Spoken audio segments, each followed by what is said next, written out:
complicado, así que bueno, nos hemos tratado de armar lo más sencillo posible, así que cualquier cosa me van parando y lo vamos viendo, ¿ok? Bueno, perfecto. Bueno, entonces vamos a continuar con el trabajo práctico del día de ayer, número 5 de coprocultivo 1.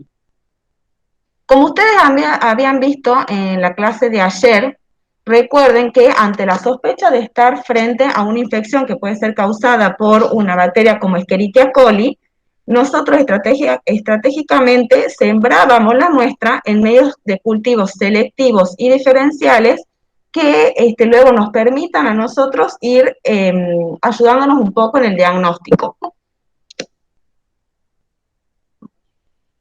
Esperen que ahí está entrando alguien más.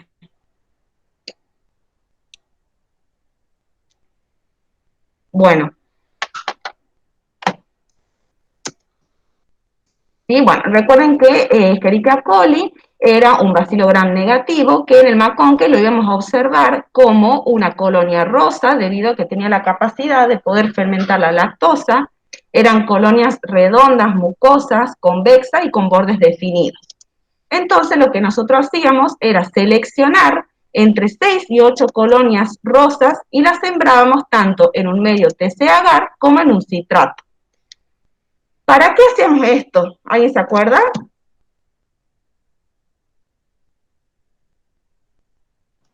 Porque existen otros microorganismos que también son lactosa positivo y lo Escherichia coli es por definición citrato negativo indol positivo. Entonces, si no crece en citrato, en la misma parte que está segmentada, digamos, porque está el agar dividido en distintas partes, pero sí crece en TCA agar, podemos descartar que se trate de otra especie que no sea E. coli.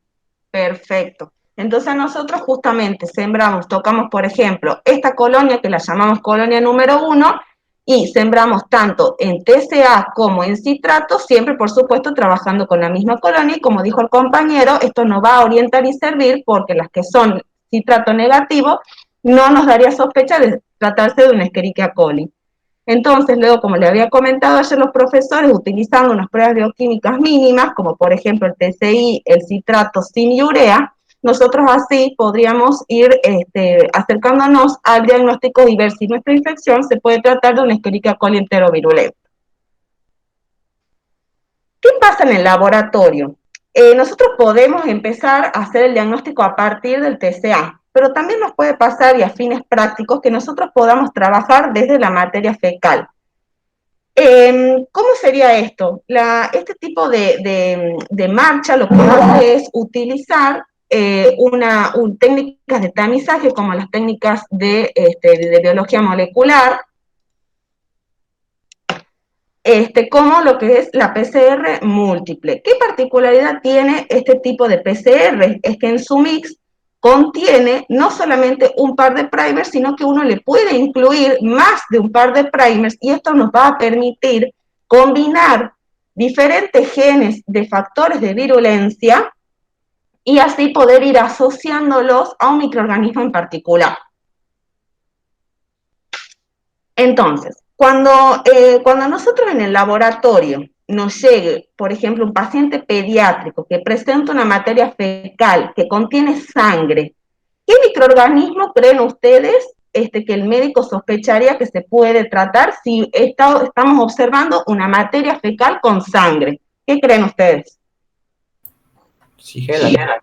Shigella, ajá, ¿qué más? Escherichia coli enterohemorrágico. Bueno, puede ser el interoinvasivo. ¿Cuál otro también productor de toxina Shiga? El Escherichia coli productor de toxina Shiga. Entonces también es muy importante los criterios que nosotros vamos desarrollando en el laboratorio porque esto es muy importante para el diagnóstico. Porque a nosotros esto nos va a permitir poder determinar la ruta diagnóstica que vamos a seguir debido a que no es lo mismo estar frente a una infección causada por Shigella que una Escherichia coli productor de toxina Shiga. ¿Por qué? Porque muchas veces cuando el paciente está frente a una infección por Shigella, el médico puede dar un tratamiento antibiótico, y no así el caso cuando estamos frente a una Escherichia coli productora de toxina Shiga, porque nosotros al suministrarle un antibiótico al paciente, podemos lisar la célula y lo único que hacemos es empeorar el cuadro porque estamos liberando más rápidamente la toxina. Y como ustedes ya han visto en la clase teórica, recuerde que cierto porcentaje de la población pediátrica que está con una diarrea aguda sanguinolenta puede evolucionar a síndrome urémico hemolítico. Bueno, entonces, lo que vamos a hacer para poder diagnosticar los E. coli enterovirulentos, vamos a hacer una suspensión desde la materia fecal, vamos a utilizar nuevamente caldos que sean selectivos, como es el caldo tripticasa de soja, ¿sí? Y lo que hacemos es incubarlo durante 6 horas a 37 grados centígrados. Y ahí vamos a hacer un pase en un medio selectivo, como es el caso del McConkey. Y lo vamos a incubar 37 grados centígrados, 24 horas. Una vez que nosotros tenemos la placa ya luego de la incubación, ahí vamos a proceder a poder realizar el tamizaje por PCR múltiple. Recuerden que para poder realizar una PCR nosotros teníamos que realizar una extracción de ADN total que lo vamos a utilizar como templado y que lo incluimos dentro de la mix, ¿sí? Bueno, entonces nosotros tenemos dos caminos. Esto siempre pasa así cuando uno utiliza estas técnicas de tamizaje por PCR multiplex. Uno hace una extracción desde la zona de confluencia, que yo acá se las he marcado, que la zona de confluencia es la zona de primera estría, ¿sí? Uno lo que hace es tomar, con un anza, por supuesto, estéril, una porción de la primera estría, y esto es lo que va a disgregar dentro de un Eppendorf que contiene agua para poder así realizar la extracción. Y por otro lado, lo que se hace son pools de colonias, que en este caso, a nosotros, ¿qué tipo de colonias buscaríamos si se trata de una Escherichia coli? Colonias rosas.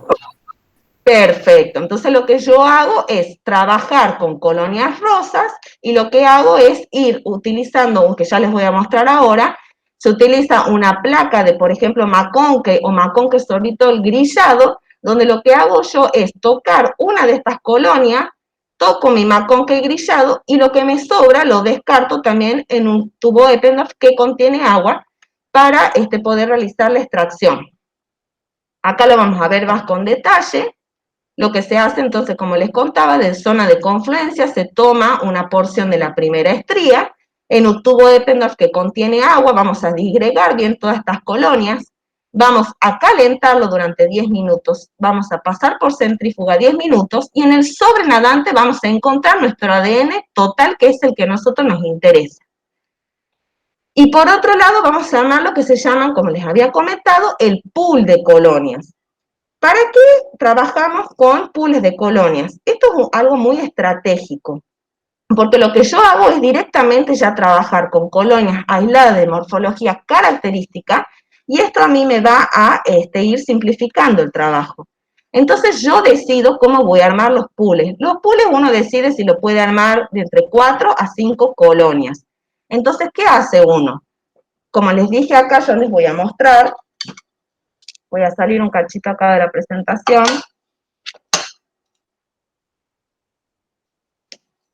Ustedes ven ahí, ¿no? Sí, profe. ¿Se ve bien? Sí. Sí, profe. Bueno, miren cómo yo acá he preparado un McConkey grillado. Uno puede imprimirse en la computadora estas planillas ya con los numeritos, ¿sí? Entonces, ¿yo qué hago? Voy a trabajar, que en este momento estamos lejos del mechero, así que no tenemos una placa, pero lo que hago es trabajar con una placa, como les mostrábamos recién, en el Power, ¿sí? Que tienen colonias lactosa positiva. Entonces yo con un palillo que tiene que estar previamente estéril, ¿sí? Uno lo puede poner, si quieren, en una placa de Petri y lo puede, lo envuelve bien en papel y lo puede esterilizar al autoclave, ¿sí? Tomamos entonces un palillo estéril, tocamos una colonia que sea lactosa positiva, abrimos nuestra placa de McConkey grillado, tocamos la posición número 1 y antes de descartar el palillo, ya tenemos nuestro Eppendorf con agua preparado, ¿sí? Y hacemos pequeños golpes y terminamos de descartar esta colonia número 1 que habíamos tomado. Así se debe proceder uno a uno con las colonias que conforman el pool. ¿Sí? Por ejemplo, si yo he decidido que el pool número 1 va a tener 5 colonias, voy a hacer este procedimiento 5 veces y voy a incluir 5 colonias dentro del pool. ¿Se entiende? Sí, profe. Bien, sigamos entonces. Por otro lado, es muy importante que nosotros contemos con una grilla, ¿sí? Donde nosotros podamos anotar y dejar asentados qué número de colonia corresponde al pool. ¿Para qué? Porque cuando yo haga las técnicas de biología molecular y a mí me dé una señal positiva en el pool número 1, yo directamente voy a trabajar con la colonia 1, 2, 3, 4 y 5 y no voy a trabajar con el resto. Entonces, una vez que tengo X números de tubos Eppendorf con nuestros pools, lo vamos a calentar, lo vamos a centrifugar y en nuestro sobrenadante vamos a encontrar el ADN total. Bueno, como les había comentado anteriormente, íbamos a utilizar entonces técnicas de tamizaje por PCR múltiple. Nosotros podemos utilizar 2 PCRs múltiples que están bien descritas y fueron desarrolladas por el Centro de Referencia del Instituto Malbrán. ¿Qué es lo que hace? Incluye dentro de estas PCR pares de primers que me van a amplificar genes que están asociados a la virulencia de estos colis. Entonces, por ejemplo, podemos utilizar como tamizaje la PCR1, que incluye el gen que va a amplificar, el GNAE que amplifica para la intimina. ¿Se acuerdan qué era la intimina?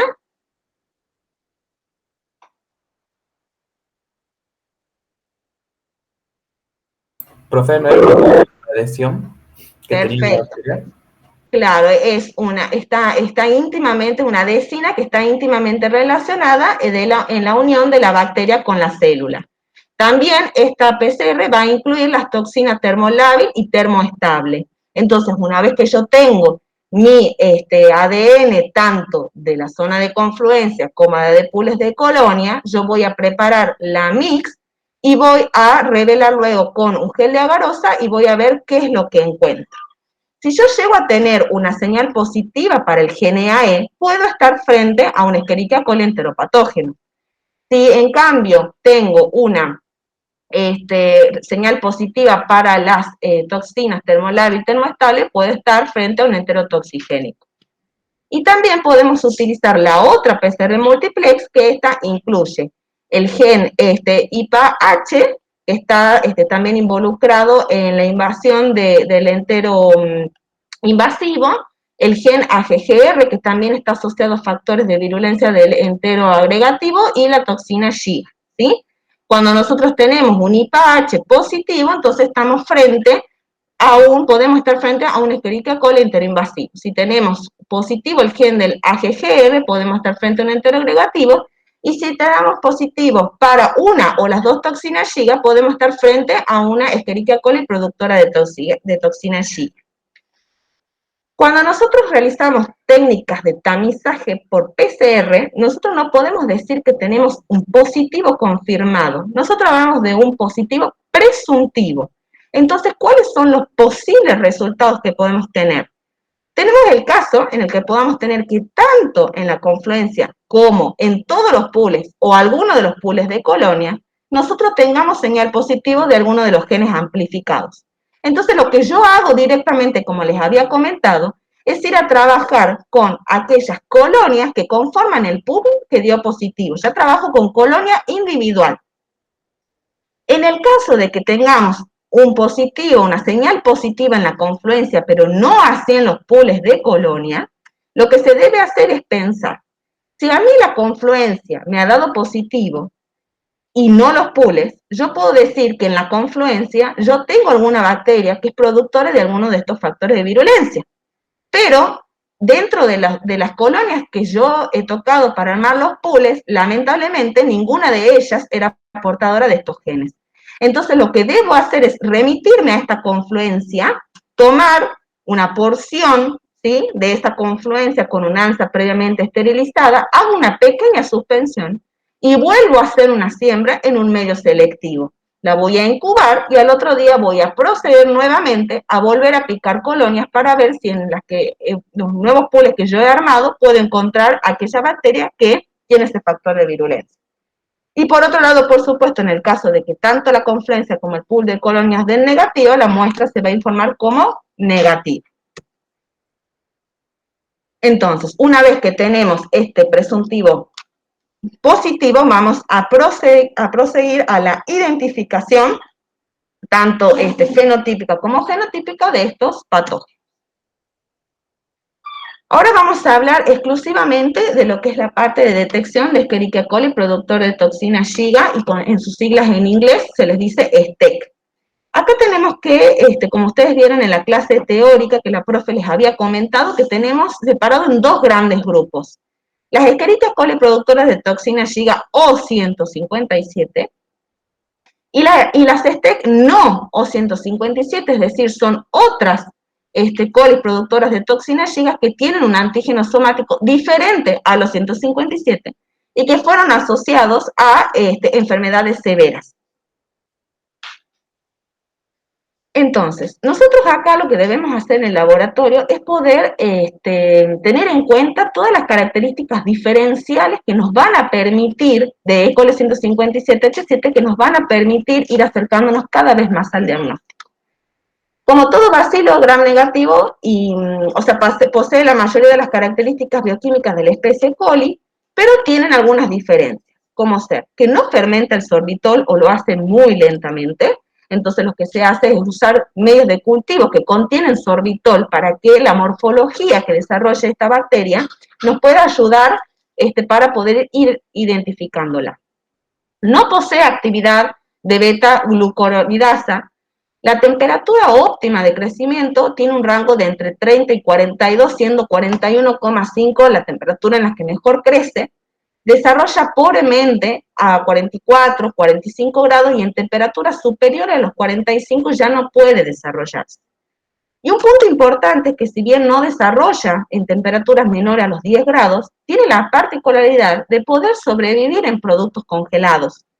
Y esto es lo que nos tiene que también dar siempre una alerta con el tipo de alimento que uno consume, debido a que al estar, si bien no puede desarrollarse o multiplicarse a bajas temperaturas, la bacteria puede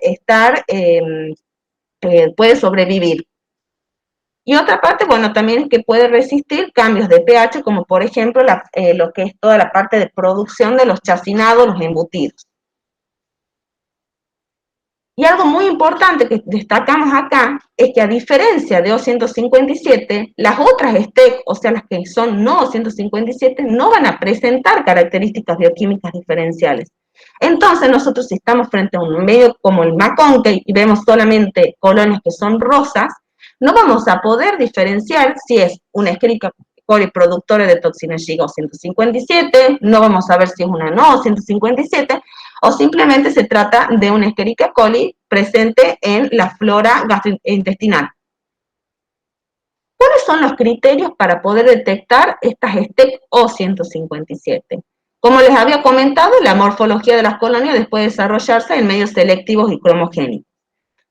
Poder realizar la detección del serogrupo 157 con, se puede utilizar serología y también con técnicas de PCR.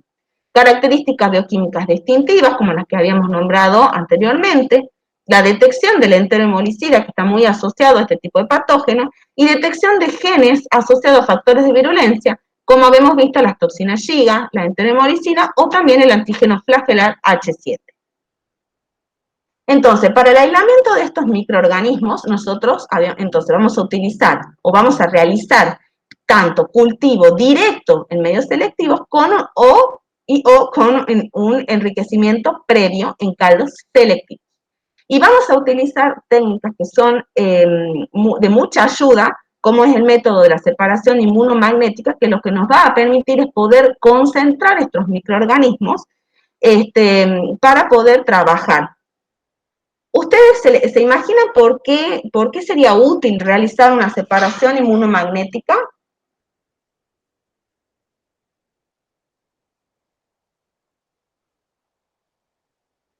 ¿A alguno se le ocurre?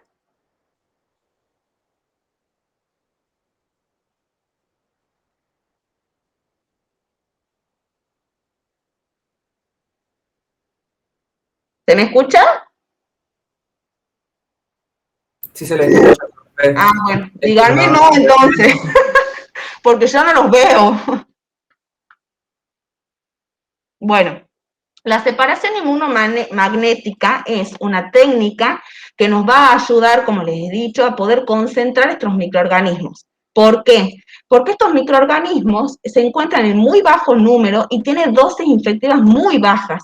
Entonces, una técnica que nos va a ayudar a poder concentrar todos estos microorganismos en alícuotas y así poder sembrarlos. Ya lo vamos a ver en detalle. Y por otro lado, podemos contar en el laboratorio con este equipo, que es el equipo MiniVidas, que es un equipo automatizado, que directamente uno siembra la muestra en una tira reactiva que la introduce dentro del equipo y el equipo solo en 48 minutos se va a encargar de ir concentrando esta muestra o inmunoconcentrando. Bueno, entonces, para la marcha, ¿qué tenemos que tener en cuenta? Recuerden que vamos a tener una materia fecal que puede tener, o sea, que tiene hilos o tiene sangre, y por otro lado nos puede pasar que llegue al laboratorio un hisopo. Este hisopo se da en pacientes que ya digamos, han pasado 5 días y ya ha remitido la diarrea, ya no presentan diarrea, entonces se suele hacer un hisopado rectal. Entonces, ¿qué vamos a hacer? Como les había comentado anteriormente, íbamos a realizar una separación inmunomagnética para concentrar estos microorganismos y así poder aislarlos más rápidamente. Entonces, vamos de la materia fecal a realizar una suspensión y vamos a realizar una separación inmunomagnética y a su vez vamos a sembrar una alícuota de esta materia fecal en un caldo selectivo, como el que hemos visto recién, que era el STS, pero además está suplementada con cefixim y telurito, que van a favorecer el desarrollo de esta bacteria. Entonces, luego de una incubación de 6 horas a 27 grados centígrados, también vamos a tomar una alícuota y vamos a realizar una separación inmunomagnética para poder como combinar esta técnica y poder ayudarnos a poder encontrar este microorganismo.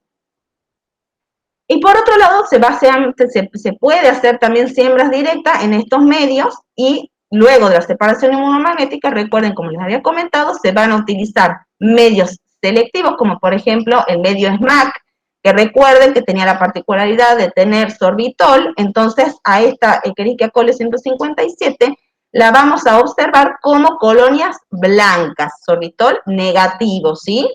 Y por otro lado, podemos incluir medios cromogénicos, que ya viene medio cromogénico para O157, donde particularmente este tipo de microorganismo va a crecer con un color malva. Entonces, es muy importante la observación macroscópica de las colonias, porque son las colonias con las que vamos a trabajar. Estos medios de cultivos, recuerden que se van a incubar a 37 grados, overnight o 18 horas, y una vez que tengamos estas colonias ya marcadas, digamos, por sus características morfológicas, podemos hacer un cero agrupamiento presuntivo con serología, utilizando serología para O157.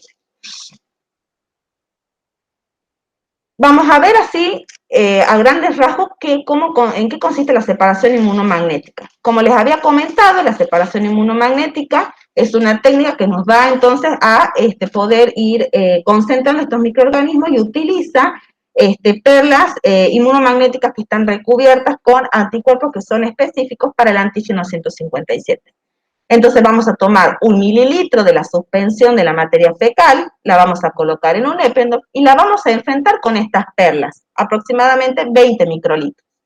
Y lo que vamos a hacer es colocarlo en lo que se llama un rotor. El rotor es un equipo que la única función que cumple, nosotros colocamos los Eppendorf y durante media hora gira y va homogenizando y va poniendo en contacto la perla con la muestra. Cumplidos estos 30 minutos, lo que se usa es una placa imantada, la ven acá, que les estoy mostrando yo. Sí, profe, sí se ve. Sí, profe. Bueno, bien, justo esta que nosotros tenemos en el laboratorio nos permite para 6 Eppendorf. Uno pone, lo que hace es, una vez que está la muestra 30 minutos con las perlas en el rotor, lo que hace es colocarlo dentro de esta placa imantada que tiene un imán, como acá les muestro, ¿sí? Y lo que uno tiene que hacer es ir haciendo este movimiento, y lo que hace el imán es poder concentrar estas bacterias y se va a formar un botón rojo que es donde está unido las perlas junto con la bacteria que puede ser una O157. Este procedimiento se repite varias veces, miren ahí la formación del botón. Uno le va sacando el contenido, ¿sí? Con una pipeta lo retira y va haciendo sucesivos lavados con un buffer que es como el PVS, ¿sí? Entonces, luego de sucesivos lavados, nosotros vamos a obtener finalmente, con el último, una alícuota de 100 microlitros. Esos 100 microlitros nosotros estratégicamente lo vamos a tener que sembrar en pequeñas alícuotas, lo podemos dividir, por ejemplo, en 3 alícuotas de aproximadamente 33 microlitros y los vamos a sembrar en medios selectivos y cromogénicos. Y así vamos a observar. Obviamente estos son cultivos, estos dos son cultivos puros, ¿sí? Acá tenemos un control positivo de coli 157, recuerden que les dije que lo íbamos a observar como una colonia malva. Ponemos un control negativo que es una coli no 157, miren cómo desarrolla con un color azul. Y lo que nos va a pasar en el laboratorio es que vamos a tener una muestra así, que tiene combinación de colores. También podemos tener algunas colonias que pueden ser blancas, que pueden deberse a protios, por ejemplo, ¿sí? Bueno, y por otro lado, lo que les había comentado es que vamos a hacer 0 agrupamiento presuntivo para O157. En este caso, lo que vamos a hacer es realizar el diagnóstico presuntivo de colonias no fermentadoras de sorbitol. ¿De qué color eran? Blancas. Muy bien. Y si trabajo desde un cromoagar, ¿con qué colonias voy a trabajar? Muy bien. Entonces lo que yo hago es, en un porta, o sea, utilizo estos kits, en el ejemplo acá que tenemos, el de Oxoid, que es fantástico, lo que tiene es, viene con un frasquito que tiene partículas de látex que están recubiertas con anticuerpo específico para el antígeno 157 y además incluye un colorante de color azul, que es fabuloso, porque a la hora de hacer la serología vamos a observar el agrupamiento de mejor forma a que fuese incoloro. Entonces lo que nosotros debemos hacer es trabajar, puede ser desde un porta o con estas láminas que ya vienen con el kit.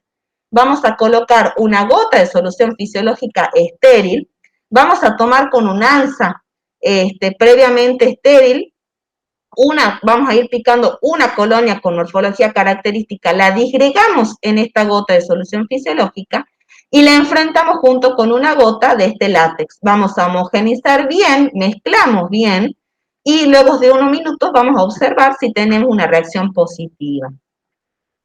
Entonces, en esta muestra, por ejemplo, ustedes pueden observar ahí que esto es una muestra positiva, cómo se observa el agrupamiento, a diferencia de esta que es una muestra negativa. ¿Qué tenemos que tener en cuenta? Que cuando nosotros estamos frente a un positivo, tenemos que descartar de que no se deba a una reacción cruzada con Escherichia coli hermani, porque esta bacteria también puede dar positivo. Entonces, lo que vamos a tener que hacer frente a un positivo es poder descartar utilizando ya sea técnicas de biología molecular o propiedades bioquímicas para poder diferenciar un O157H7 de un Escherichia coli hermani. Entonces, frente a una serología tenemos un tenemos un positivo presuntivo.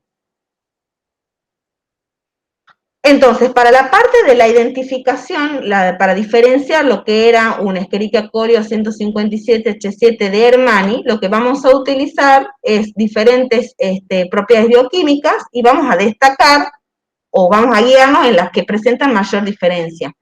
Miren cómo el 100% de las bacterias, en el caso de O157, tienen actividad lisina descarboxilasa y no hacia hermani. La fermentación de la celobiosa, miren qué bajo es el porcentaje, casi un 2% nada en O157H7 y casi en 97% en hermani. y también podemos ver la parte de la producción de un pigmento amarillo que es muy característico de Escherichia coli hermani. Entonces así podemos utilizar diferentes propiedades bioquímicas si no contamos con la biología molecular en el laboratorio para poder diferenciar. Bueno, vamos para lo que sería la parte de tamizaje por biología molecular. Recuerden que yo les había comentado previamente que estas técnicas, o sea, toda esta parte para hacer la extracción de ADN va a ser siempre igual. Tomábamos colones de la confluencia, hacíamos la extracción de ADN total y por otro lado íbamos a trabajar con las colonias, en este caso sorbitol negativa de color blanca, y vamos a armar los pools. Entonces vamos a, partiendo de este ADN total, vamos a poder realizar una PCR múltiple, ¿sí? En el caso de que me dé una PCR negativa, la muestra va a ser negativa, y en el caso de que sea una PCR positiva, vamos a estar frente a un positivo potencial, el cual debemos confirmar. ¿Con qué? Con, con diferentes técnicas, poder aislarla, identificarla y caracterizarla tanto fenotípica como genotípicamente. Y ahí estaremos frente a la presencia de un positivo confirmado. Entonces, como habíamos visto anteriormente, cómo se interpreta. Si tenemos una confluencia y unos pools de colonias positivos, directamente vamos a trabajar con PCR en las colonias individuales de ese pool que dio positivo. Si tenemos una confluencia positiva pero unos pools negativos, recuerden que lo que debemos hacer es una nueva suspensión desde la confluencia, un nuevo pase y volver a aplicar colonias características para armar los pools. Y por otro lado, si la confluencia y los pools nos dan negativo, la muestra se descarta porque ya se considera una muestra negativa. Ahora vamos a ver cómo sería el camino para la búsqueda de este nodo 157. Recuerden, como ustedes vieron en clase y como les comenté anteriormente, que estos microorganismos que tienen un antígeno somático diferente al O157 también fueron asociados a enfermedades severas. Están descritos los que se llaman el Big Six, que son el O26, O45, 103, 111, acá hay un error, perdón, es el O121 y el O145, que estos microorganismos han sido asociados a brotes y también han causado síndrome urémico hemolítico. El procedimiento es el mismo, solamente que acá, recuerden que van a trabajar con colonias rosas, sorbitol positivo, porque son no 157, y de la misma forma van a extraer ADN desde la confluencia y van a armar pools de colonias. Entonces, con el tamizaje del PCR múltiple, utilizando estos ADN total, vamos a realizar la PCR. Si da negativa, la muestra ya es negativa. Si da positiva, pues estamos frente a un positivo potencial, que vamos a tener que confirmar cuando tengamos la colonia aislada, identificarla y caracterizarla tanto genotípica como fenotípicamente. Y la interpretación, recuerden que es la misma, confluencia y pool positivo, vamos a trabajar con PCR individual para poder trabajar con esa colonia, ya directamente con la colonia aislada positiva y poder identificar esa colonia. Confluencia positiva y pool, recuerden que se hace de nuevo, entonces una suspensión y un pase nuevo y se pica de nuevo colonias, y confluencia y pool negativa, muestra negativa. Bueno, dentro de la identificación bioquímica nosotros podemos utilizar las propiedades mínimas, como anteriormente les habían comentado los profes también, y como habíamos visto en el caso de, para poder diferenciar también Escherichia coli hermani, podemos incluir la descarboxilación de lisina, ¿sí? Y por ejemplo la fermentación de la celobiosa. Podemos utilizar las galerías multipruebas, las API, que lo que hace es evaluar los perfiles de utilización de sustrato y fermentación de azúcar simultáneamente. Es muy importante también en el caso de estar frente a un Escherichia coli 157H7, hacerle la biotipificación, que es la capacidad que tienen estas bacterias de poder fermentar rafinosa, dulcitoris, rhamnosa, y solamente esto nos sirve para fines epidemiológicos. Para el diagnóstico del tratamiento no cambia nada. Se puede hacer, por supuesto, se tiene que hacer la sensibilidad a los antimicrobianos, que eso ya lo van a ver con detenimiento más adelante. Se puede hacer serología utilizando estos kits comerciales, y también podemos hacer la prueba de estimulación y movilidad bacteriana con el medio de Kreisch. ¿En qué se basa este medio? Tiene un medio de cultivo en el cual se coloca una varilla de vidrio y se hace una siembra de la colonia sospechosa dentro de este vidrio y se observa luego de 24 horas si hubo crecimiento dentro de la siembra de la varilla o bien si se distribuyó a la superficie. Entonces, esto quiere decir que la bacteria la estamos estimulando y es móvil y lo que se hace es trabajar, o sea, se va tomando diferentes alícuotas y se van sembrando en un nuevo medio de cultivo de estas características y así se hacen 7 pasajes, o sea, durante 7 días. Y el séptimo día lo que se hace es hacer un pase en un medio TCA y de ahí se va a utilizar diferentes técnicas para poder identificar el antígeno H. Acá podemos ver, miren en la foto, cómo tenemos una muestra positiva y a diferencia de lo que es una muestra negativa. Profe, ¿Sí? una pregunta. ¿Qué tiene el medio que estimula la expresión de los flagelos? Es un agar, ay, para que no puedo volver a estar. Es un agar blando, nutritivo, que lo que le permite a la bacteria, o sea, vos lo que vas haciendo es como incluirlo dentro de este medio de cultivo para ir estimulando también día a día que esta bacteria se pueda ir movilizando y pudiendo ir reproduciéndose y se va como distribuyendo en el medio de cultivo. Es un medio de cultivo muy, muy simple. Profe, o sea que no hay nada en el medio de cultivo que estimule directamente, simplemente al ser semisólido la bacteria se va a ver obligada a expresar la movilidad para seguir proliferando. ¿Sería algo así? Exactamente, exactamente. Así es, como tiene esta capacidad de poder tener un antígeno flagelar, eso también le va a permitir poder ir distribuyéndose a lo largo del medio de cultivo. Perfecto, muchas gracias. De nada.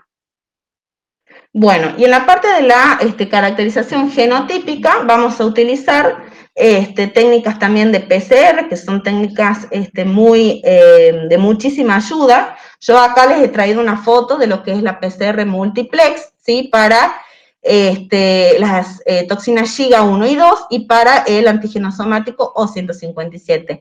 Recuerden que cuando uno hace PCR siempre tiene que largar una cepa testigo, una cepa control positivo y un control negativo. Entonces, miren cómo podemos ver que esta muestra tiene una banda de amplificación en la toxina Shiga 2, para el antígeno somático O157 y para la toxina Shiga 1.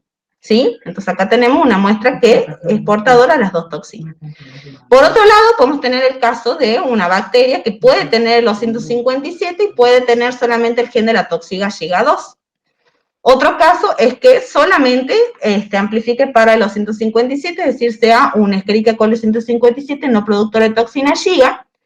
Y como les marco acá, miren cómo nosotros tenemos amplificación para la toxina Shiga 2, pero no para el O157. Entonces, en este caso que está la banda de la toxina Shiga 2 y en este caso que está la toxina Shiga 1, nosotros estamos frente a la presencia de un Escherichia coli productor de toxina Shiga no O157.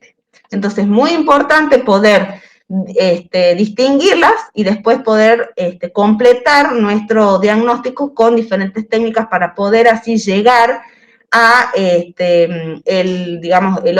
O somático de este tipo de bacterias y ver también qué factores de virulencia llevan.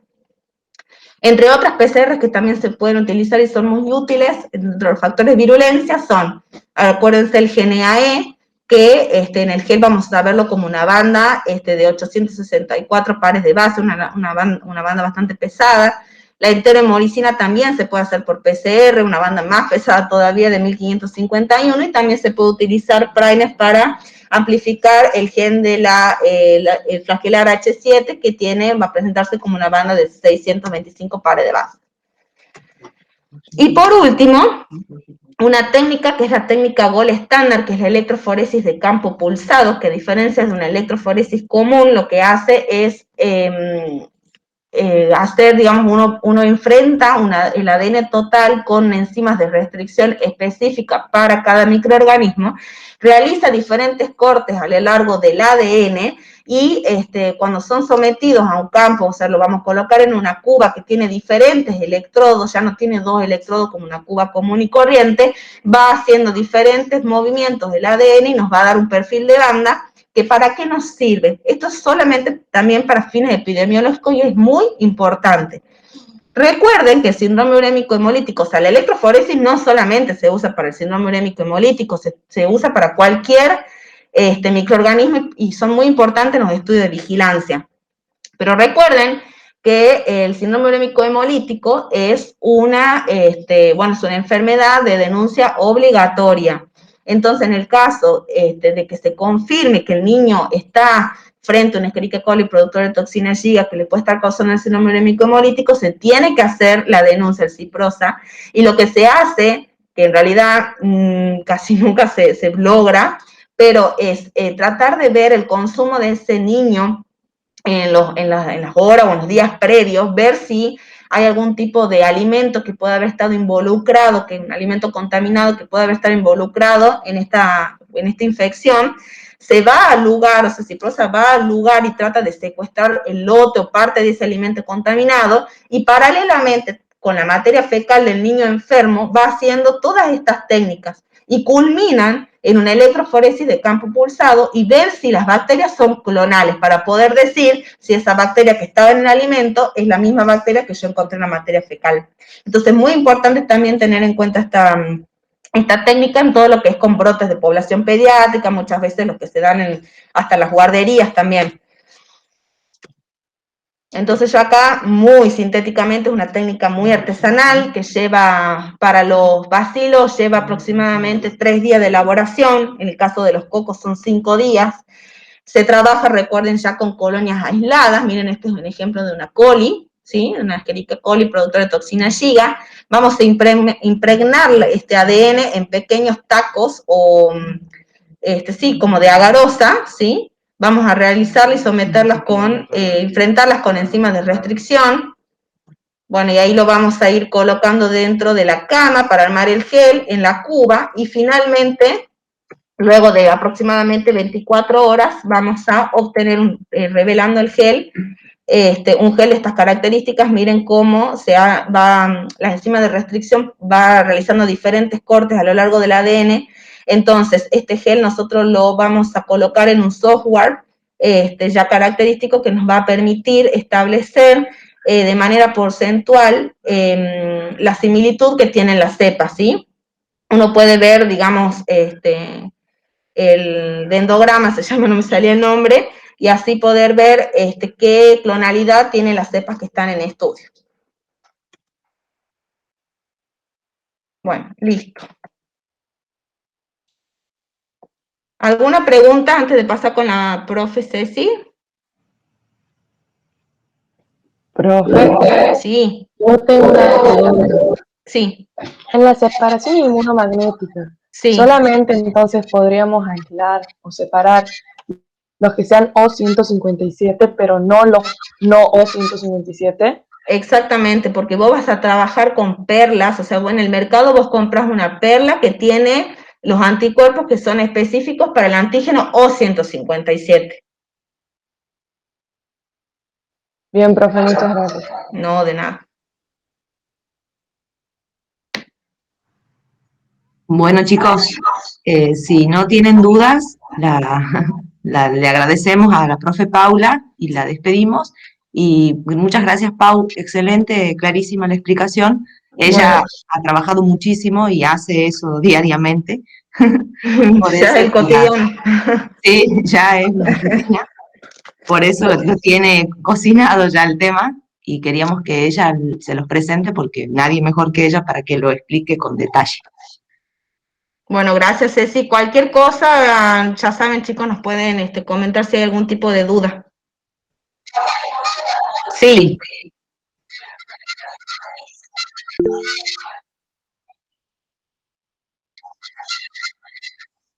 Sí.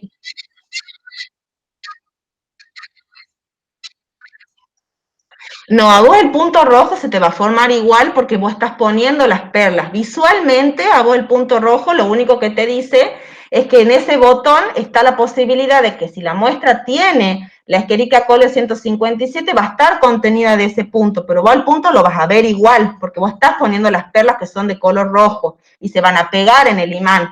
vos vas a saber si es negativa al otro día cuando ya, o sea, cuando habrás sembrado esa alícuota de punto rojo en medios cromogénicos y selectivos y lo hayas incubado, recién al otro día por la morfología de colonia seguido de una serología, ahí recién vos vas a poder decir si estaba o no estaba.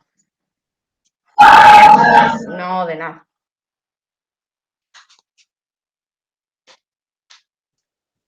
Bueno, te dejo así, podés Dale, seguir. Pau.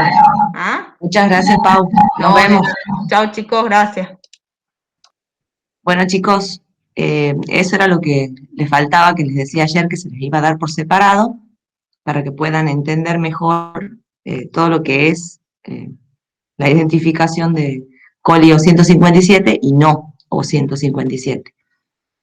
Es bastante artesanal, no se hace en todos los laboratorios, pero es importante que lo sepan porque si les toca trabajar dentro de un laboratorio que sí haga esas determinaciones, está puesta a punto por la cátedra, por el laboratorio de genética, y ya lo vienen trabajando hace muchísimos años, y la verdad que no se hace en los hospitales de rutina, eso no se hace, y se tienen que derivar a veces esas muestras. ¿Bien? A ver, chicos, ¿ahí están viendo la carátula del teórico práctico 5? Sí, profe. Sí, profe. Perfecto, buenísimo. Bien, ahora vamos a continuar con el teórico práctico de coprocultivo, que incluye en este práctico los géneros Vibrio, Campylobacter, Yersinia y Aeromonas.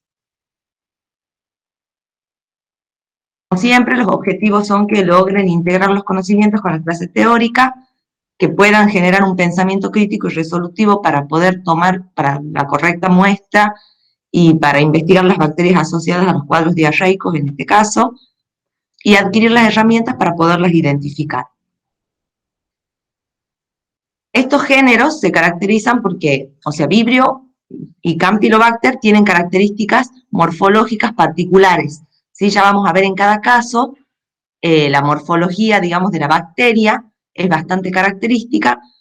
En general son todos bacilos gram negativos, anaerobios facultativos no esporulados, y los géneros Yersinia, Aeromonia y Vibrio están asociados a diarreas por consumo de agua contaminada, y Campylo está más vinculado al consumo de alimentos contaminados, no tanto del agua. Para poder empezar a diferenciar o a clasificarlas, tendríamos que tener en cuenta el test de la oxidasa. Podemos separarlos en dos grupos, que son los oxidasa positiva, que por ejemplo, Vibrio y Aeromonas son oxidasa positiva, y dentro de Vibrio tenemos los Vibrios Cholerae, O1, O139 y no O1, y el Vibrio Parahemolyticus. Y Aeromonas, tenemos Aeromona hidrófila, Cavitae y Sobria. Después tenemos otro grupo importante que pertenece a los oxidasa negativos, como el resto, digamos, de las bacterias que estábamos viendo, las enterobacterias, que son oxidasa negativa, que como característica diferencial podemos tener la fermentación de glucosa, que Yersinia fermenta la glucosa, y dentro de Yersinia tenemos las especies Pestis, pseudotuberculosis y enterocolítica. Y con respecto a los glucosa negativos tenemos el género Campylobacter con sus especies Fetus y Yeyuno.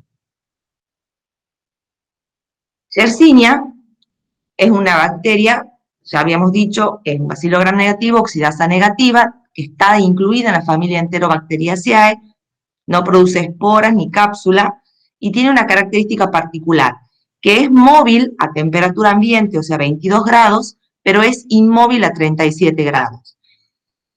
Esta salvedad, o sea, esta característica es muy importante y nos va a ayudar mucho en el diagnóstico, o sea, en la identificación de la bacteria. Hay otra bacteria que tiene la misma característica, que también está asociada a enfermedad transmitida por los alimentos, a la ETA, que es Listeria, que ya lo van a ver en su momento, que también tiene la misma característica, que es móvil a temperatura ambiente, pero a 37 grados es inmóvil. El principal reservorio de Yersinia son los cerdos y las pulgas. Por lo tanto, no es que cualquier persona va a tener por ahí, vamos a investigar en cualquier persona una Yersinia, no es frecuente. Sí se investiga en las personas que trabajan en granjas o están en contacto con estos animales, como con los cerdos. La transmisión es fecal-oral, o sea, en la materia fecal del cerdo se encuentra, y la transmisión es fecal-oral.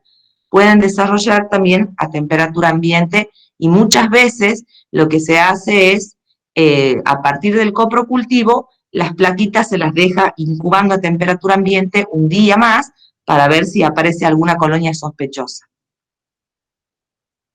Las manifestaciones clínicas de Yersinia, como vemos, según el tipo de especie, vamos a tener distintas patologías que puedan producir.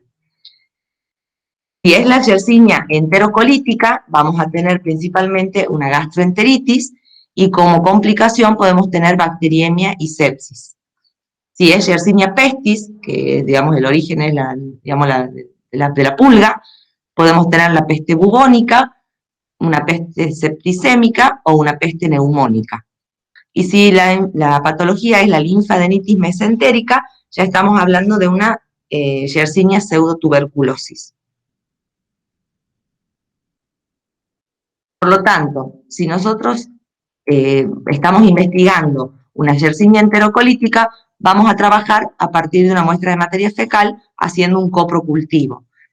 Si tenemos un paciente que está con bacteriemia y sepsis, se va a trabajar con hemocultivo, y con respecto a la peste, o sea, a las distintas pestes, vamos a trabajar con la punción de los bubones o los abscesos, o hemocultivos y lavados broncoalveolar en el caso que sea la peste neumónica.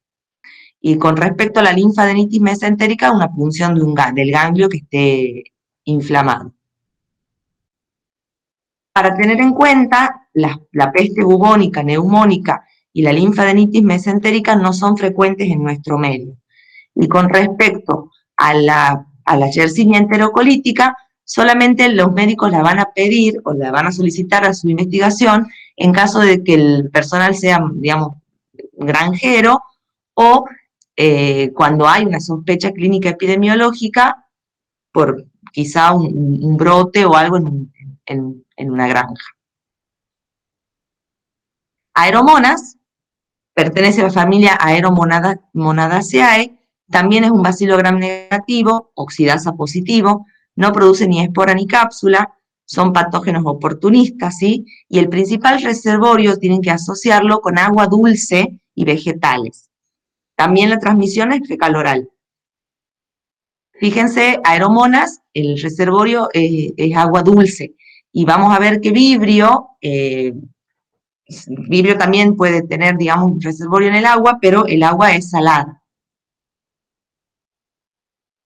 Las manifestaciones clínicas tenemos la gastroenteritis principalmente, que da una diarrea similar a la del cólera, de la de Vibrio, que es como agua de arroz. Es una diarrea acuosa, espesa y blanquecina. Y también puede producir disentería, que habíamos dicho que la disentería era una diarrea con moco, pus y sangre. Si bien son autolimitadas, el paciente requiere soporte porque produce una deshidratación masiva, y es una diarrea muy acentuada. Entonces el paciente generalmente tiene que ser internado para poder estar someterse, a un control estricto de los electrolitos y un soporte por suero para que no se deshidrate.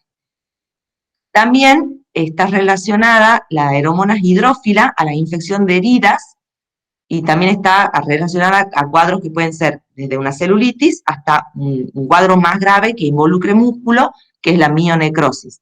Y en este caso de la Aeromona hidrófila, generalmente habíamos dicho que estaba en agua dulce, ¿sí? Entonces, las personas que pueden llegar a tener este tipo de infecciones son aquellos deportistas náuticos o los trabajadores de empresas potabilizadoras que están en contacto íntimo con el agua y pueden lastimarse, y la bacteria puede ingresar por una herida, ¿sí? Con respecto a las muestras, vamos a tener, si estamos frente a una Aeromona que produce gastroenteritis va a ser materia fecal.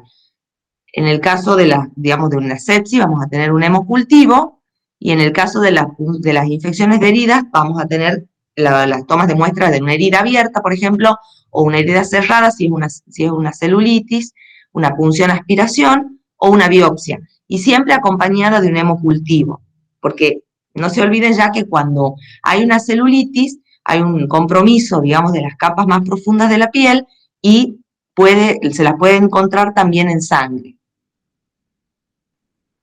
El Campylobacter, la característica es, bueno, pertenece a la familia Campylobacteriaceae, es un bacilo gram negativo, oxidasa negativa, no produce ni espor ni cápsula, y la morfología es muy característica.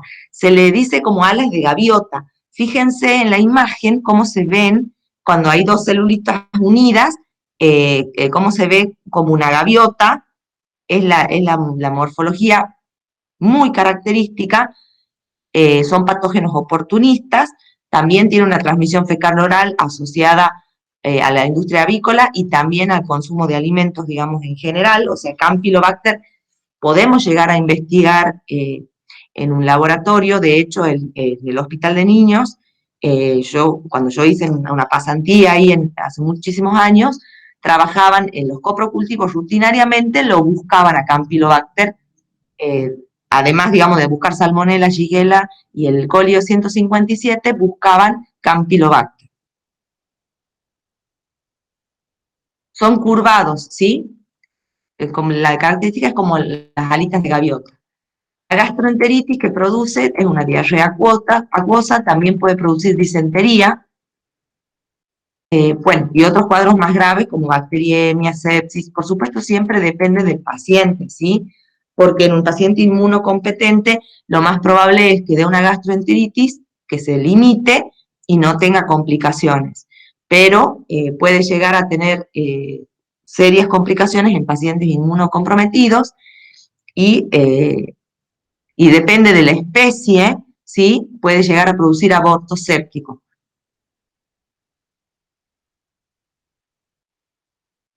Bien, entonces, las distintas muestras van a ser dependiendo, digamos, de la infección o del sitio de infección. En el caso de las gastroenteritis vamos a trabajar con las materias fecales o los hisófados rectales, y en el caso del aborto séptico vamos a trabajar con hemocultivos o con, digamos, uro o cultivos de biopsias, digamos, de endocérvix.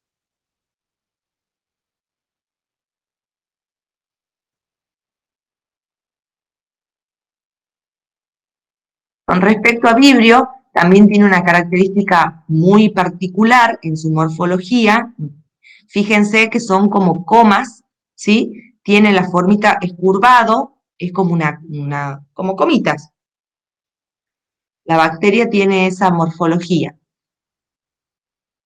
Y la característica digamos, del Vibrio cholerae es la diarrea, digamos, acuosa como granos de arroz, o sea, como agua de arroz, que es blanquecina, ¿sí? Bien espesa, como almidonada parece, y puede producir, depende del Vibrio, como dijimos que está relacionado a una presencia en un ambiente acuático, pero en este caso en agua salada, puede producir una entrada por una herida y producir una fascitis necrotizante.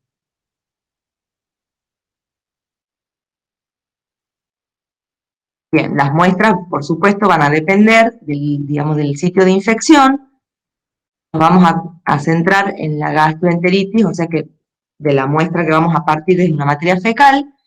Y por supuesto, como todo, para toda muestra de coprocultivo, tiene que ser tomada dentro de los primeros días de la infección, antes del suministro de antibióticos, si es que le van a dar antibióticos. El recipiente tiene que ser boca ancha, estéril, la conservación adecuada, tiene que ser procesada inmediatamente, si no, tiene que ser colocada en un medio de transporte, que habíamos dicho que los mejores para coprocultivo era Amis y Caribler. Y por supuesto, la solicitud de investigación del médico.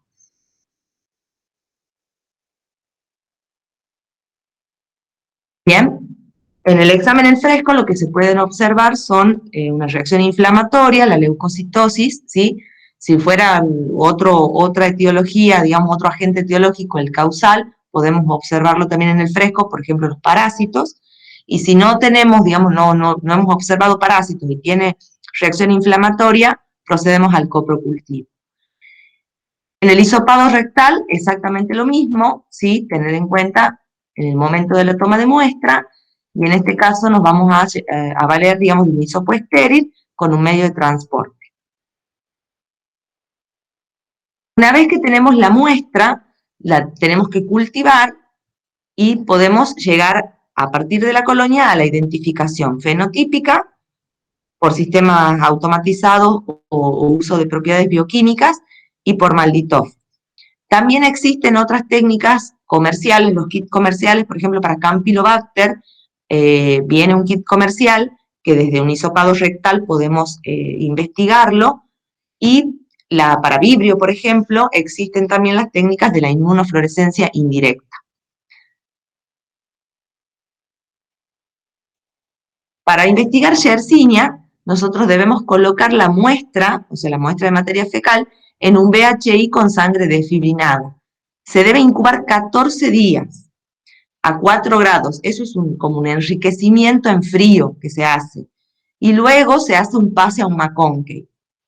Se lo debe incubar 24 o 48 horas, 24 horas en estufa o a temperatura ambiente se lo deja 48 horas y se procede a la investigación, digamos, a la observación macroscópica. Esas colonias pequeñitas blancas, ¿sí? Son las colonias sospechosas de Yersinia en un McConkey. Y si nosotros le hacemos un gram, vamos a ver que son bacilos gram negativos, o sea, no tienen una micromorfología peculiar. ¿Qué es lo que tenemos que hacer? A partir de esas colonitas blancas, después del enriquecimiento en el caldo desfibrilado y la incubación, vamos a observar las colonitas blancas, vamos a hacerle las propiedades. Habíamos dicho que Yersinia tenía la característica de que era móvil a 25 grados y que era inmóvil a 37. Entonces, vamos a hacer, en este caso, dos SIM. Uno que se va a incubar a 25, a temperatura ambiente, lo vamos a dejar, y el otro lo vamos a poner en la estufa. Y así vamos a ver las dos movilidades, o sea, las movilidades de distintas temperaturas. Urea positiva y la fenilalanina negativa. Con respecto a la especie, esas son de género, o sea, ahí ya sabemos que estamos en el género Yersinia, y con respecto a la especie podemos hacer la decarboxilación de ornitina o la utilización de azúcares como sacarosa y sorbitol. Y vemos que la Yersinia enterocolítica, que es la que es causal de las gastroenteritis, es ornitina decarboxilasa positiva, sacarosa y sorbitol positiva. Con respecto a aromonas, ¿sí? Disculpe, y en el caso de que evaluemos la presencia de Yersinia pestis, a pesar de que no es una muestra muy común, como nos habías explicado, Sí. ¿existe también una diferencia en las propiedades o cómo tendríamos que hacer? Porque nos ponen entre pseudotuberculosis y Claro, porque como nosotros no la investigamos porque no está en nuestro medio, no tenemos peste bubónica, no se la investiga. Pero si vos querés, bueno, si te vas a trabajar a otro lado, sí se la puede investigar. Muchas veces ya directamente hacen biología molecular y confirman, o si no, sí hay propiedades para diferenciarlas, ¿sí? A nivel especie. Bien, profe, muchas gracias. No, de nada. Con respecto a aromonas, la suspensión de materia fecal, se puede hacer una suspensión de materia fecal y se la siembra en un McConkey. En este caso lo vamos a incubar y vamos a tener las colonitas blancas. Hay una característica de aromona que muchas veces se utiliza de entrada, que es sembrar la materia fecal en un agar sangre con ampicilina, ¿sí? Me acuerdo, en el hospital de niños hacían investigación de aromona, cámpilo y vibrio como de rutina. Entonces directamente sembraban la materia fecal en un agar sangre con ampi. ¿Bien? Pero en este caso, si nosotros vemos en un McConkey, vamos a ver la colonia blanca, vamos a tener un bacilo negativo que no tiene ninguna característica morfológica distintiva, y si no, a partir de ese McConkey se va a sembrar, se eligen 4 colonias blancas y 8 rosas. ¿Por qué? Porque Aeromonas hay un 30% más o menos de la población de cepas de Aeromonas que son lactosa positiva, positiva. Entonces, se seleccionan 4 colonias blancas y 8 colonias rosas y se las siembra en el agar sangre con ampicilina. Y lo que se busca son las colonias hemolíticas. O sea, este paso lo que lleva es un día, una siembra inicial en un McConkey. A partir de ese McConkey se hace la selección de colonias y se siembra en el agar sangre. En otros casos, directamente se sembraba en el agar sangre la materia fecal. Y bueno, hay otra técnica que es en el APA, en el agua peptona alcalina, en el medio que sirve que es un medio como enriquecimiento para vibrio, también se la puede recuperar a la aeromona, desde el caldito se le hace el pase al agar sangre.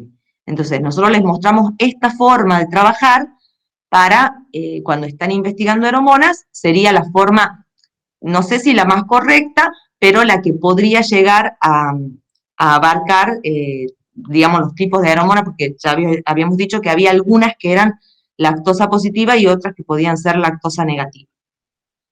Entonces, a partir de la colonia hemolítica, que ahí, habíamos dicho que seleccionábamos esas colonitas, el hecho de que sea hemolítica en el agar sangre, también está poniendo en evidencia la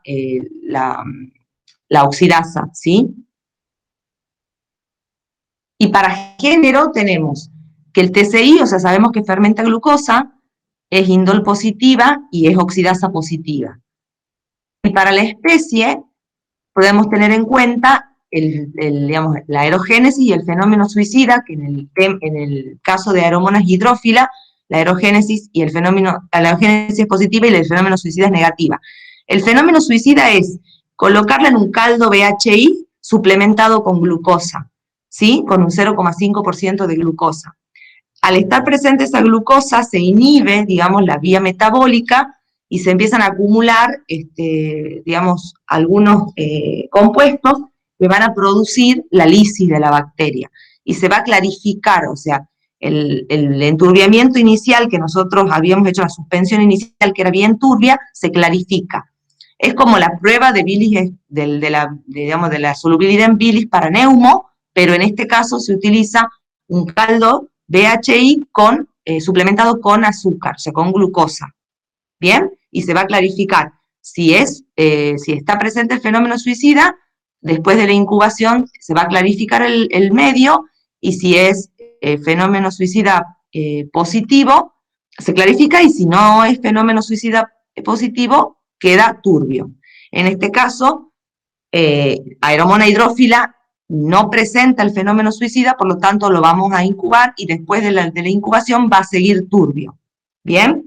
La presencia, y bueno, la utilización de esculina, que pasa a esculetina, que se lo puede hacer, por ejemplo, en el medio, o sea, un medio con la esculina para ver que si hay o no ennegrecimiento del medio. Si pasa esculina a esculetina, se ennegrece el medio. ¿Se acuerdan que habíamos visto el medio de bilis esculina? Para, por ejemplo, los enterococos que eran bilis esculina positiva y el medio que era como marroncito pasaban a negro. Y en el caso de la galaxia, ese, bien digo, era negativo y lo seguíamos viendo como un color caramelo al medio. Y la aerogénesis es la producción de gas, ¿sí? Son propiedades bastante sencillas para identificarlas. ¿Profe? Sí. Disculpe que le esté interrumpiendo tanto. Le quería preguntar con respecto al fenómeno suicida, es por presencia de la glucosa, ¿verdad? Sí. ¿Y por qué entonces crecería en un medio TCI donde tiene glucosa y puede fermentar la glucosa, pero en el caldo BHI adicional de glucosa sucede el fenómeno suicida, digamos, y sucede el bloqueo de la vía metabólica? No, es que ella no lo presenta, hidrófila no lo presenta, o sea, sí fermentan la glucosa, pero en esa concentración la glucosa inhibe las vías metabólicas y se generan productos que van a producir, digamos, la lisis. No Ah, bien, en el TCI no tenés esa concentración de glucosa. bien, muchas ¿Bien? gracias, profe. Entonces es Sí, como sí, que está suplementado con glucosa el BHI, que normalmente ya tiene glucosa, y vos le adicionas más glucosa. bien, muchas gracias, profe. Es como que de alguna manera es tóxica en esa concentración para esas especies, las que son suicidas, digamos, Cavitae y Sobria. A hidrófila no le pasa nada.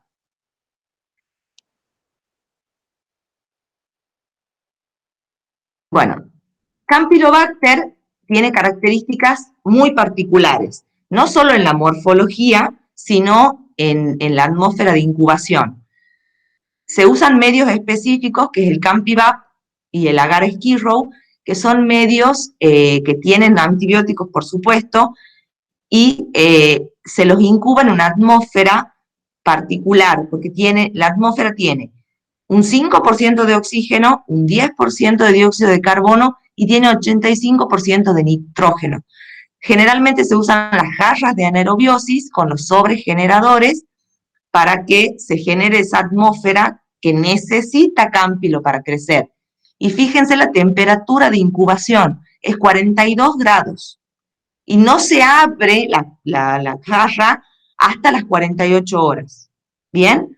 Porque si la abrimos, perdemos la atmósfera y podemos no recuperarlo. O sea, se lo coloca en la jarra con el sobregenerador, en los medios selectivos, y directamente se lo incuba a 48 horas sin tocarlo a 42 grados. Y recién, cumplidas las 48 horas, se abre y se observa, digamos, macroscópicamente la colonia, se hace un gram y se observan las alitas de gaviota en el gram. Lo que tienen que tener en cuenta, también si tuviéramos la posibilidad de tener un microscopio de contraste, el Campi tiene un movimiento rapidísimo, o sea, es como que el movimiento tiene un movimiento muy activo y se observa cómo migra, digamos, en el preparado, se mueve muy rápido. Yo tuve la posibilidad de verlo, es impresionante, o sea, vos estás viendo que se están moviendo para todos lados y no, obviamente no les llegaba a ver la morfología porque están en continuo movimiento. Y si le haces un gram, le vas a ver la formita de alitas de gaviota. Las colonias son pequeñitas, ¿sí? Son brillantes, digamos, en estos medios. Más características las de la foto de la derecha, que son así pequeñitas y brillantes. Y después de que tenemos ya digamos, el gram, que está bastante sugestivo con respecto a la morfología, y aparte consideremos que no son muchas las bacterias que pueden crecer a esa temperatura y con esa atmósfera, ¿sí? Vamos a revisar las propiedades bioquímicas. Las propiedades bioquímicas son para diferenciar digamos, las especies Yeyuni y Fetus. El Campylobacter yeyuni es el que produce normalmente las gastroenteritis, y el Campylobacter fetus está asociado a algunos, digamos, a los abortos sépticos, pero el que nosotros principalmente vamos a buscar es a yeyuni, que es el que puede llegar a producir una gastroenteritis en la población por consumo de alimentos. Es hipurato positivo, ¿sí? O sea, tiene la enzima hipuricasa, es oxidasa negativo, catalasa negativo, y se puede utilizar como, digamos, el ácido analídico y la cefalotina, que son antibióticos, pero en este caso los usamos para diferenciar las especies, porque son diferentes, digamos, las sensibilidades. Yeyuni es sensible al ácido analídico y es resistente fetus. Y cefalotina es resistente Yeyuni y es sensible fetus. Con respecto a Vibrio, lo que se hace es también utilizar medios selectivos. Si nosotros tenemos la materia fecal, la tenemos que sembrar en un TCBS, que sabemos que es un medio que tiene sales biliares, ¿sí?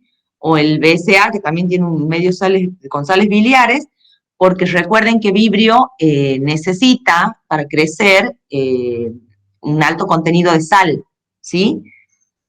También lo que se puede hacer es enriquecerlo en una APA, en un caldito APA, que es un agua peptona alcalina, que tiene un pH de 9, que soporta, o sea, enriquece Vibrio porque no todas las bacterias que puedan estar en materia fecal van a soportar ese pH, ¿sí? Es un pH muy alto, pero Vibrio sí, y Aeromona también. Aeromona también vive en ese pH, entonces muchas veces ese caldito se utiliza para enriquecernos. Esto sí es importante que el pase del caldito se haga a las 6 horas, ¿sí? A pensar que me habían preguntado algo. Sí es muy importante, y acá, ¿se acuerdan que yo ayer les decía del selenito? El selenito vos lo incubás, lo podés dejar overnight, 18 horas, no pasa nada, para enriquecer salmonela. En cambio, para Vibrio, el pase del APA sí o sí tiene que ser a las 6 horas. ¿Bien? Porque después de las 6 horas ya se afecta la viabilidad de la bacteria. Entonces no tiene que ser, no lo podemos hacer hoy a la noche y dejarlo hasta mañana porque no vamos a recuperar nada. Una vez que del pase del agua peptona podemos hacer la siembra ya sea en TCBS, en BCA o MA. O sea, los caldos, los agares selectivos. ¿Qué es lo que se va a buscar? Las colonias de Vibrio en el TCBS son colonias amarillas, ¿sí? Fíjense, miren, el medio es verde oscuro, y es como un verde esmeralda, y tiene la característica de las colonias de Vibrio es que son amarillitas. Esas colonias, que en el TCBS son amarillas, en el BSA y en el MA son translúcidas, ¿sí? En este caso de la colonia directamente se puede hacer la serología con, digamos, con el suero para O1 y se puede hacer un informe presuntivo de Vibrio cholerae. Se hace una siembra en un KIA, ¿sí? Que es como un TCI, también nos permite ver, es el Kleiger Iron Agar, nos permite ver la producción de sulfuro, de gas, y la utilización de azúcares. En este caso vemos que no presenta ni gas ni produce sulfuro, y también se puede hacer a partir, digamos, si no nos ha dado, digamos, si ya nos ha dado la serología con O1, ya tenemos un Vibrio cholerae, podemos hacer con la serología Ogawa e Inaba, o el O1 y el O139, que son los que producen brotes, ¿sí? Nosotros hemos tenido en nuestra provincia un brote de Vibrio cholerae, en la década del 90 más o menos habrá sido, que era por estos serotipos. Si es positivo, es el Vibrio cholerae, o la especie Ogawa o Inaba. Y si es negativo, que puede ser un Vibrio no O1. Entonces lo que se hace es el test del collar. El test del collar consiste, yo lo hice, teníamos una cepa hace muchos años, una cepa de Vibrio no O1, y lo que se hace es hacer una suspensión de la colonia esa amarilla en sales biliares, ¿sí? En sales biliares concentradas. Se hace una suspensión en un portaobjeto bien turbia, y con el ANSA levantas, es como que se hace la suspensión se empieza como a espesar, cuando la mezclas con las sales biliares se empieza como a espesar, y queda como, no sé si, a ver, con qué les puedo asociar. Cuando hacen el almíbar, cuando llega un momento que está como el punto hilo que le dicen, no sé si me siguen con la analogía que estoy haciendo, es como cuando vos levantás con la cuchara, permanece el hilito sin cortarse, ¿sí? Bueno, pasa lo mismo con cuando se hace la suspensión con las sales biliares, se empieza como a condensar, y levantás con el ANSA y se forma un hilito continuo que no se corta, y ese mismo hilito, si vos seguís estirando, se divide y se fragmenta como un collar de perlas. Es fantástico, se lo ve perfecto cómo quedan como un collarcito de perlas. O sea, en lo que vas levantando llega un punto en donde ya no puede estirarse más y se divide en múltiples perlitas y queda como un hilo, como un collarcito de perla. Es un test muy sencillito y la verdad que es característico. Y si no, bueno, también se hace la oxidasa, que es con el disquito de oxidasa, que es positiva. Y en este caso tenemos un Vibrio cholerae no O1. Profe, Sí, disculpe. Entonces, el vibrio en el medio Kia, Sí, ¿fermenta o no fermenta la lactosa? Porque según la imagen esta sí la fermentaría, sí, porque sí la todo el fermenta. medio vira, pero en la Sí, cartilla decía que daba una reacción ácido-alcalina. ácido alcalina, Sí, o sea que la parte de abajo viraba, pero la parte de ácida y arriba no. arriba alcalina. Ah, Sí, mira, eso es un error entonces. entonces sí fermenta la lactosa. Fermenta la glucosa y claro, Sí, y la la lactosa lactosa también, no. ¿verdad? Y en la foto dice que sí, pero en la cartilla dice que no. Ya les voy a corroborar esa información. Para mí sí la fermentaba, pero me parece que no. Yo le creo más a la cartilla. E igual en la cartilla también se contradecía, profe, porque primero decía que si Sí, lo poníamos en McConkey, sí. crecían como fermentadoras de lactosa. Y después en el medio Kia te decía que daban reacción ácido-alcalina. Entonces igual en la cartilla había una contradicción. Ah, bien. Para mí, o sea, yo tenía entendido que sí. Bien, que sí fermentaban la lactosa. Pero me has dejado pensando con lo que me decís de la que dice la cartilla. De Bueno, to- profe, muchas gracias. lo vamos a ver, ¿sí? De todas maneras, la característica es que fermentaba la lactosa y la glucosa, pero sin gas y sin sulfuro. Yo me acuerdo, digamos, del que sí fermentaba, pero me puedo equivocar, ¿sí? Sí, profe, gracias. Tranquilamente me puedo equivocar. No es algo que hayamos trabajado tanto. Yo sí he trabajado con vibrio, pero he tenido esas cepas no uno y hacíamos el test de collar y era una divinura. Pero la verdad que no, de los años que yo he hecho coprocultivo en el hospital, nunca he aislado un vibrio, ¿sí?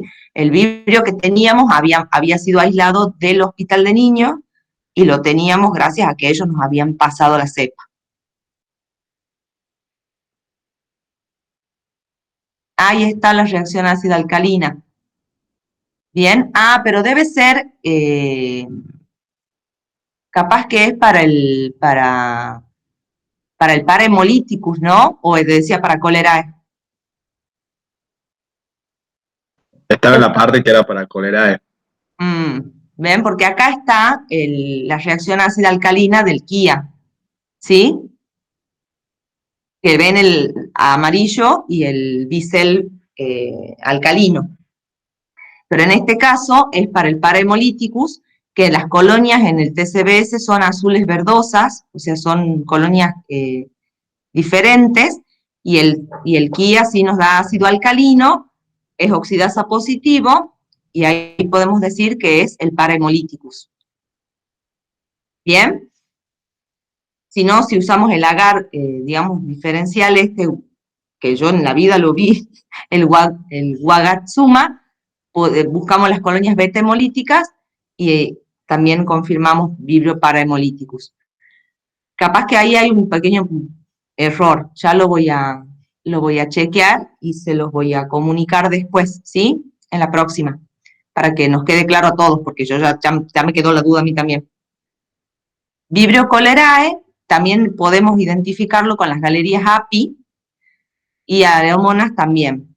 No, la verdad que no he trabajado nunca con estas galerías para vibrio ni para areomonas, así que no son tan, no sé si se comercializan tanto, por lo menos nosotros no. En la cátedra se hizo investigación de vibrio en agua, hace muchísimos años, yo no estaba todavía, y sí han trabajado con el diagnóstico de vibrio cultivable y no cultivable, o sea, especies viables no cultivables. Y lo que hacían era filtrar agua, litros y litros de agua, y buscaban, digamos, ese vibrio por la técnica de inmunofluorescencia, que puede ser una inmunofluorescencia directa o una inmunofluorescencia indirecta con anticuerpos secundarios para aumentar la sensibilidad. Y lo que se observaban eran, digamos, digamos los vibrios, como las comitas que les están viendo ahí, que tienen la formita de coma, que en microscopio, digamos, de fluorescencia, se observaban como verdes en fondo oscuro. Bien, con respecto a los kits, que yo les decía, los kits comerciales, hay un kit rápido que es para Campylobacter, que usa es un hisopado rectal, porque recuerden que es laborioso, digamos, el aislamiento de Cámpilo porque requiere la atmósfera específica y además porque tenemos que tener una estufa a 42 grados solo para eso y tenemos que tener los sobregeneradores de la atmósfera y las jarras de anaerobiosis. Muchas veces, si hay sospecha, se puede acceder a estos kits comerciales y tienen una alta sensibilidad y especificidad. ¿Bien? También existen, cerca, digamos, de la familia de Campylobacter, que está Helicobacter pylori, también se usan, digamos, algunos kits comerciales que tienen alta sensibilidad y especificidad y lo usan como screening. Pero lo que es para Helicobacter requiere sí o sí un cultivo posterior y también otra prueba que se hace mucho es la prueba de aliento de urea, bueno, que identifican, digamos, la infección activa por Helicobacter. Ustedes recuerden que está asociado a producción de úlceras gástricas, ¿sí? Una de las causas de las úlceras estomacales, digamos, crónicas, es la presencia de esta bacteria, y también tiene una alta especificidad y sensibilidad. Se los pusimos aquí para que pues están relacionados con las familias, digamos, Cámpilo y Helicobacter, para que vean que existen kits comerciales para su detección. Y eso sería lo que corresponde a CoPro2.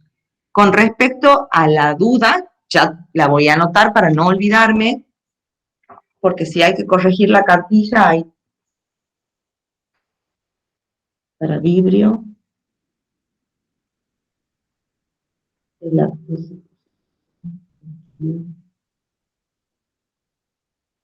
Bien. Bueno, chicos, yo lo anoto y les prometo que para la próxima les tengo las respuestas para que nos quede claro a todos. Porque Bueno, sí, profe, muchas gracias. la verdad que ya me quedó la duda. Sí, sí, sí,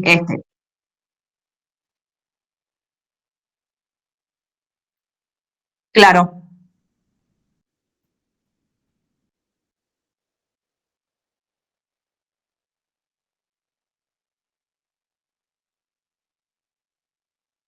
Sí, la verdad que no sé, puede ser, podría ser que este sea con sacarosa, porque no se olviden que podés ponerle, digamos, pero no, el Kia tiene sacarosa y tiene lactosa también. Vamos a ver bien eso, porque ya me han hecho dudar. La verdad, chicos, no le voy a mentir, ya me han hecho dudar. No me he fijado, no me he dado cuenta de que había una discrepancia en la cartillita. Pero el Kia, por ejemplo, capaz que es por lo que el Kia del par hemolítico sí es ácido alcalino. Pero para mí Vibrio sí fermentado. Pero bueno, lo vamos a ver, chicos. Disculpen que no les pueda sacar la duda ahora. Profe, Sí, disculpe, yo tengo una pregunta con respecto al test rápido para Campylobacter. En este caso, sí. como sería mucho más complicado hacer el cultivo, podemos darle un carácter de diagnóstico confirmatorio si nos da positivo con el kit rápido, o sí, de todas formas tenemos que hacer el cultivo, pero nos sirve como para dar un diagnóstico presuntivo anticipado. Claro, siempre que trabajas con un kit, un método de diagnóstico que sea un kit comercial, se tiene que confirmar con cultivo. Pero la verdad es que si ese kit te da positivo, el médico ya lo toma como positivo seguro y no espera el cultivo, porque tiene muchísima sensibilidad y especificidad. Lo que pasa es que si es negativo, no descarta. ¿Se entiende? Sí. Entonces, si a vos te da el kit te da negativo, vos tendrías que cultivar para ver si está. Pero si hay una alta sospecha del médico, a lo mejor te pide que directamente el kit comercial no va a esperar, y no todos los laboratorios lo hacen, el cultivo de Cámpilo. prácticamente, o sea, realmente son muy pocos los hospitales. El hospital de niños lo hacía y lo buscaba y sí han tenido y han detectado varios casos de Campylobacter, pero porque ellos habían implementado directamente en el COPRO, en la marcha de COPRO, habían implementado la pesquisa de Campilo, de Aeromona y de Vibrio, que normalmente no lo haces rutinariamente, lo haces cuando el médico te lo pide, ¿sí? Cuando sospecha. ¿Bien? Por eso Bien. estos gérmenes generalmente el médico te va a pedir que los busques. Si vos no tenés cómo buscarlo y tenés el kit rápido, vos podés hacer el informe y decir, hice el kit rápido, no podés decir que hiciste un cultivo si no lo hiciste. Entonces el médico puede saber que hay un porcentaje de no detección que vos no estás teniendo otra forma. ¿Se entiende? Sí, profe, muchas gracias.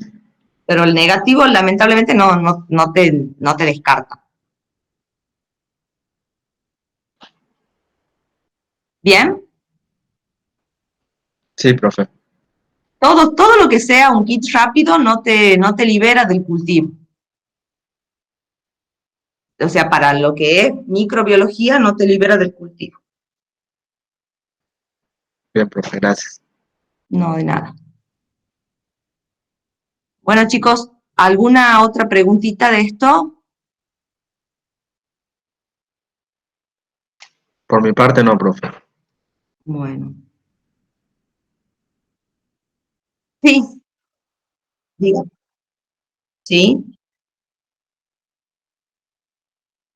sí.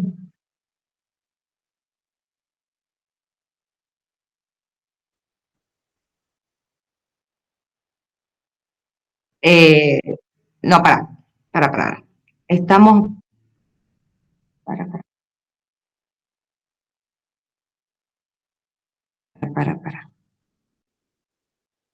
¿Dónde está?